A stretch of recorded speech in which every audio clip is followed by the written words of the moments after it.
আমি আরব ভূখণ্ড থেকে ইহুদিদেরকে বিতাড়ন করবো মুসলিমা। আমি এই আরব ভূখণ্ডে মুসলমান ছাড়া আর কাউকে থাকতে দিব না। কারণ নবীজি তাদেরকে শিখেছিলেন এই ইহুদিদেরকে মদিনা থেকে, কোন নজির সম্প্রদায়কে মদিনা থেকে আল্লাহ নবী খয়বরে নির্বাসন করেছিলেন। আর হযরত ওমর রাদিয়াল্লাহু তাআলা আনহু খয়বর থেকে তাদেরকে সিরিয়ায় নির্বাসিত করে দিয়েছিলেন। আর সেখান থেকে তারা পৃথিবীর বিভিন্ন দেশে ফকিরের মতো তারা ভিক্ষা করেছিল, ভবগুণের মতো রয়েছিল। আর সেই দয়ার কারণে, ফিলিস্তিনিদের দয়ার কারণে তারা এই ফিলিস্তিনের মাথা গুজার ছায় পেয়েছিল।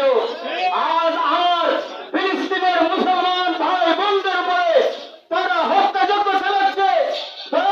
আপাতনে একটা কথা আছে, তারা সেই কথা তারা স্মরণ রাখে নাই যে একদিন তারা ভূমধ্য সাগরের মধ্যে, জর্ডান নদীর মধ্যে তাদের লঞ্চ এই তীরের মধ্যে এলে তারা কাছে এনে বলেছিল যে আমাদেরকে একটু জায়গা দিন, আমাদেরকে একটু মাথা গুটার ঠাঁই দিন।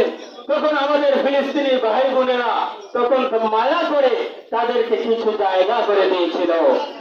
আর সেই দয়ার কারণে, আর সেই অনুগ্রহের কারণে তারা আমাদের ফিলিস্তিনি মুসলমানদের শিশুদের বুকের মধ্যে বুলেট মারছে, শিশুদের বুককে ঝাঁঝরা করে দিচ্ছে।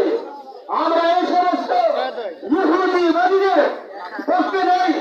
আমরা ইহুদিদের বিচার চাই এবং ইহুদিদেরকে যাতে এই ফিলিস্তিন থেকে বের করে দেওয়া যায়, এই মধ্যপ্রাচ্য থেকে বের করে দেওয়া যায়। সেই জন্য আইনি যত বিষয়, আইনি যত যা কিছু করার দরকার আছে সব কিছু করতে হবে। আমার বন্ধুগণ, আমরা আমাদের ফিলিস্তিনি ভাই বোনদের জন্য দোয়া করবো। আল্লাহ পাক রব্বুল আলামিন তাদের সহায় হন। এবং আমরা এই যে আজকে আমরা এখানে এসেছি, এটাও জেহাদের একটা অংশ, এটাও জেহাদের একটা অংশ। এই জালিমের বিরুদ্ধে প্রতিবাদ করে এটাও জেহাদের একটি অংশ। এবং তাদের বুকের মধ্যে কাফন ধরানো, এটাও জেহাদের একটি অংশ। আল্লাহ পাক রব্বুল আলামিন আজকে আমাদের এই জেহাদকে কবুল আর মঞ্জুর করুন। আমিন ওয়া আখিরু দাওয়ানা আলহামদুলিল্লাহি রাব্বিল আলামিন।